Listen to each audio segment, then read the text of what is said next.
Hello hi எல்லாருக்கும் வணக்கம். இன்னைக்கு இந்த வீடியோல நாம என்ன பார்க்க போறோம் அப்படின்னா ரீகன்சுலேஷனா இல்ல ரீபெர்த்தான்னு பார்க்க போறோம். இது ஒரு பொதுவான ஜெனரல் ரீடிங் தாங்க.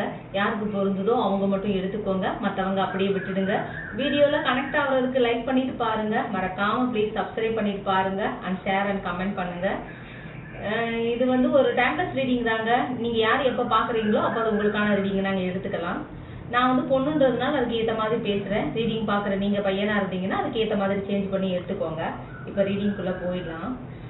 இப்போ யூனிவர்ஸ் உங்களை இப்போது ஒரு ஃபைனல் டிசிஷன் எடுக்க வைக்க போகிறாங்க. இந்த ரீடிங் பார்க்க வந்த உங்களுக்கு ஒரு முக்கியமான மெசேஜ் இருக்குது. உங்கள் லைஃப்பில் ஒரு சைக்கிள் முடிஞ்சு இன்னொரு புதிய சைக்கிள் ஆரம்பம் ஆக போகுது.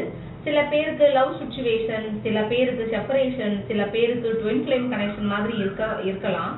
இந்த ரீடிங்கை பார்க்குறவங்கள நிறைய பேருக்கு நைட் நேரத்தில் அதிகமாக யோசிக்கிற பழக்கம் இருக்கும்.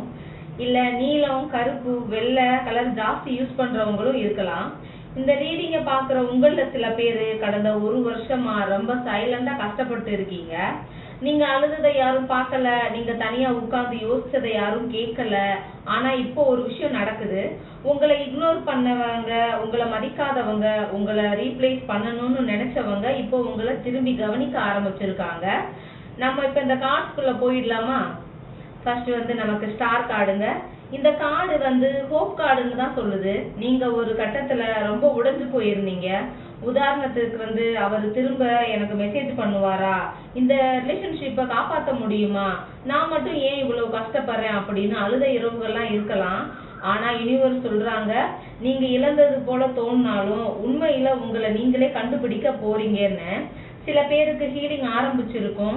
நீங்கள் முன்னாடியெல்லாம் அட்டென்ஷன் தேடிட்டு இருப்பீங்க, ஆனால் அந்த அட்டென்ஷன் இப்போ உங்களை தேடுதுங்க. இதுதான் இந்த கார்டு சொல்லுது. முன்னாடி வாட்ஸ்அப் டிபியை வச்சா யாராவது பார்க்குறாங்களான்னு செக் பண்ணிகிட்டே இருப்பீங்க. இப்போ எல்லாம் டிபி கூட வைக்காம இருக்கீங்க. ஆனால் மக்கள் உங்களை நோட்டீஸ் பண்ணுறாங்கங்க, ஏன்னா எனர்ஜி மாறிடுச்சு. அடுத்த கார்டு நமக்கு பார்த்தீங்கன்னா ஜட்ஜ்மெண்ட் கார்டு வந்திருக்கு. இந்த கார்டு என்ன சொல்லுதுன்னா, எக்ஸ் வர்றாருன்னு மட்டும் இல்லை, இது ரெப்புடேஷன் ரிட்டர்ன். நீங்கள் ஒரு காலத்தில் எக்ஸ்பிளைன் பண்ணிட்டே இருந்தீங்க, இப்போ எக்ஸ்பிளைன் பண்ண வேண்டிய அவசியமே இல்லை. நான் ஒரு நிமிஷம், என்ன அந்த பர்சன் கிட்ட எக்ஸ்பிளைன் பண்ண போவீங்கன்னா, ஐயோ நான் அப்படியெல்லாம் இல்லை, நான் தப்பே பண்ணலை அப்படின்னு எக்ஸ்பிளைன் பண்ண வேண்டிய அவசியம் இருந்திருக்கும். ஆனால் இப்போ அதுக்கு அவசியமே இருந்திருக்காது. உண்மை தானா வெளியில வரப்போகுதுங்க. நம்ம இந்த ஜட்ஜ்மெண்ட் கார்டு அவேக்னிங் கார்டுன்னு கூட சொல்லுவோம். ஒரு ஃபோன் கால், ஒரு மெசேஜ், ஒரு அப்பாலஜி, ஒரு கான்டாக்ட் வரக்கூடிய வாய்ப்பு இருக்கு. நீங்க நினைச்சு பார்க்காத ஒருத்தர் வாழ்க்கையில திரும்ப வரலாம். எக்ஸாம்பிளுக்கு சொல்லணும்னா 6 மாசம் பேசாத எக்ஸ் திடீர்னு எப்படி இருக்கீங்கன்னு ஒரு மெசேஜ் பண்ணலாம். இல்ல நீங்க உணரலாம், நான் இது வரைக்கும் தவறான பர்சனுக்காக தான் காத்துட்டு இருந்தேனான்னு நீங்க உணர்ற வாய்ப்பும் இருக்கு. அடுத்து நமக்கு 5 ஆஃப் கப்ஸ் கார்டு. இந்த கார்டு ஹார்ட் பிரேக்கிங் கார்டுங்க. இந்த ரீடிங் பார்க்க பல பேர் ஒரு லாஸ் அனுபவிச்சிருக்கீங்க. ஒருத்தர் இழந்திருக்கலாம், ஒரு relationship breakup, posting, third party. நீங்க இன்னும் பின்னாடி நடந்ததை நினைச்சிட்டு இருக்கீங்க. ஆனா கார்டு சொல்லுது உங்க பின்னாடி இன்னும் 2 கப்பு நிக்குது. அதாவது ஆப்பர்ச்சுனிட்டி இன்னும் போகல. இந்த கார்டு நிறைய பேர் சேட் கார்டுன்னு தாங்க சொல்லுவாங்க. நான் அப்படி பார்க்கல இந்த கார்டை. இந்த கார்டு சொல்றது உங்களை இழந்தவங்களுக்கு தான் பெரிய லாஸ், நீங்க இல்ல. இது செல்ஃப் ஒர்த் ரெகுலைசேஷன் அதாங்க இருக்கு. அடுத்த கார்டு நம்ம பார்த்தோம்னா த ஹேங்க்டு மேன். இங்க ஒரு பெரிய ட்விஸ்டே இருக்குங்க இந்த கார்டுல. நீங்க காத்திருக்கல, யூனிவர்ஸ் உங்களை அப்சர்வ் பண்ணுச்சு. இது வரைக்கும் ஒரு டீச்சர் எக்ஸாம் பேப்பரை கரெக்ட் பண்ற மாதிரி இப்பவும் நீங்க இதே மிஸ்டேக் தான் பண்றீங்களான்னு பார்த்துச்சு யூனிவர்ஸ். நீங்க ஆனா பாஸ் ஆகிட்டீங்க. நீங்க நினைச்சிருக்கீங்க, ஏன் நிறைய டிலே ஆகுது, ஏன் எதுவுமே மூவ் ஆன் ஆக மாட்டேங்குது அப்படின்னு. அப்படி கேட்டவங்களுக்கு தான் இந்த கார்டு. உதாரணத்துக்கு சொல்லணும்னா, அவர் ஃபீல் பண்ணுவாரு, நீங்களும் ஃபீல் பண்றீங்க. ஆனா யாருமே ஃபர்ஸ்ட் ஸ்டெப் எடுக்க மாட்டீங்க. அதனால சுச்சுவேஷன் ஃப்ரீஸ் ஆயிருக்கு. இந்த டிலே ஒரு பனிஷ்மெண்ட் இல்ல, ப்ரிப்பரேஷன் தாங்க ஆயிருக்கு. அடுத்த கார்டு பார்த்தோம்னா நமக்கு the page of swords card. இந்த கார்டு அப்சர்வேஷன். யாரோ உங்களை வாட்ச் பண்றாங்க, சோசியல் மீடியாவை செக் பண்றாங்க, ஸ்டேட்டஸ் பாக்குறாங்க, ஃபேக் அக்கௌண்ட்ல இருந்து கூட பாக்குறாங்க. ஆனா கான்டாக்ட் பண்ண தைரியம் இல்லை. சில பேருக்கு இது குரியஸ் நியூ பர்சன் எனர்ஜி இருக்கு. இந்த கார்டு சோசியல் மீடியா ஸ்பைன்னே சொல்லுவாங்க. இல்லைன்னா இது ஒரு ஃபேன் எனர்ஜியை தான் அப்சர்வ் பண்ணுது. உங்க வாழ்க்கையில சில பேர் இருக்காங்க, உங்களை சீக்கிரட்டா அட்மையர் பண்றாங்க, நீங்க நினைக்கவே மாட்டீங்க. ஆனா உங்க கான்ஃபிடன்ஸ், நீங்க பேசுற விதம், உங்க வேலை, உங்க ஸ்டைல் யாரோ க்ளோஸா அப்சர்வ் பண்ணிட்டு தாங்க இருக்காங்க. அடுத்த கார்டு பார்த்தோம்னா இந்த வேர்ல்டு கார்டு. இந்த கார்டு தான் மெயின் மெசேஜே கொடுக்குது நமக்கு. நீங்க ஒரு ரிலேஷன்ஷிப்பை க்ளோஸ் பண்ணல, ஒரு ஐடென்டிட்டியை க்ளோஸ் பண்ணியிருக்கீங்க. முன்னாடி என்ன யாராவது லவ் பண்ணணும், இப்போ முன்னாடி எல்லாம் யாராவது என்ன லவ் பண்ணணும்னு சொல்லுவீங்க. ஆனா இப்போ நான் என்ன லவ் பண்றேன்னு சொல்றீங்க. இது ஒரு ஷிஃப்ட் தாங்க, ஒரு சாப்டர் கம்ப்ளீட் ஆகுது. நீங்க இப்ப பழைய வேர்ஷன் இல்ல, நீங்க கஷ்டப்பட்டு கத்துக்கிட்ட பாடம் என்னன்னா இப்போ ரிவார்ட் ஆக போகுது. உதாரணத்துக்கு சொல்லணும்னா, முன்னாடி யாராவது இக்னோர் பண்ணா அழுவீங்க, இப்போ சரி போகட்டும்னு சொல்லக்கூடிய ஸ்ட்ரென்த் வந்துருச்சு உங்களுக்கு. அடுத்தது நமக்கு இங்க டெவில் கார்டுங்க. இந்த கார்டு டாக்ஸிக் அட்டாச்மெண்ட் தான். லவ் இருக்கலாம், ஆனா அப்சஷன் கூட இருக்கலாம். இது ஒருத்தரை மறக்கணும்னு நினைச்சாலும் முடியாம அவர் உங்களை விட்டுட்டு போயிருந்தா கூட மனசுல இருந்து போகல. யூனிவர்ஸ் சொல்லுது லவ் வேற அடிக்ஷன் வேற, அதையும் புரிஞ்சுக்கணும். இந்த கார்டு லவ் அட்ராக்ஷன் பார்க்க முடியாது. இங்க ஒரு க்ளோ அப்புக்கு பிறகு வரும் டெம்ப்டேஷன் கூட இருக்கும். இப்போ உங்களை விட்டுட்டு போனவங்க திரும்ப வருவாங்க.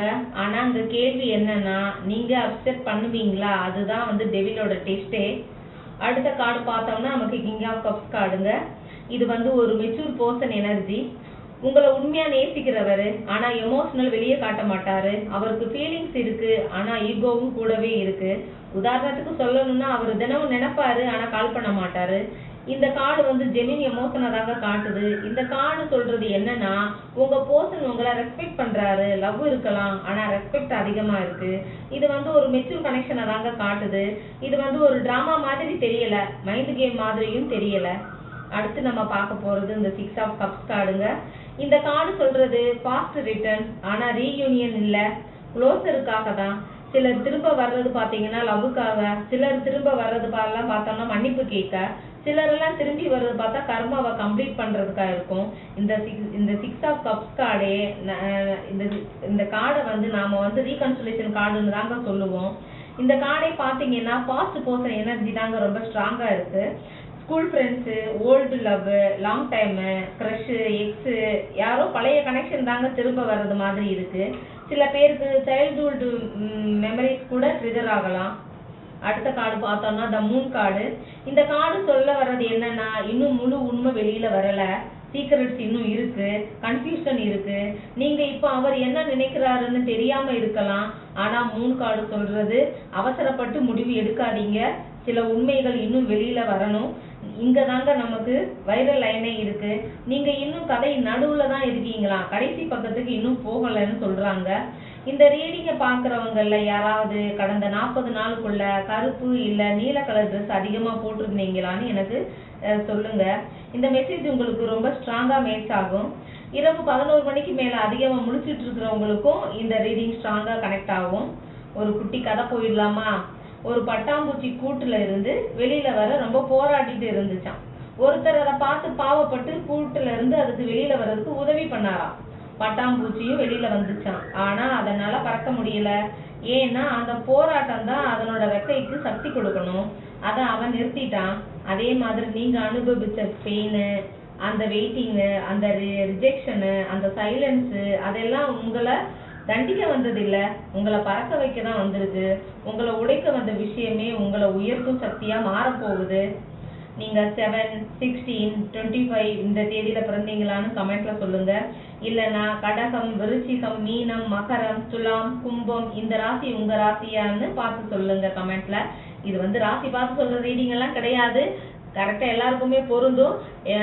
ராசி பொருந்தலைனாலும் எனர்ஜி பொருந்தும். ஜென்ரல் ரீடிங் தான். உங்களுக்கு பர்சனல் ரீடிங் வேணும்னா ஸ்கிரீன்ல தெரியுற நம்பருக்கு கான்டாக்ட் பண்ணுங்க. வணக்கம்.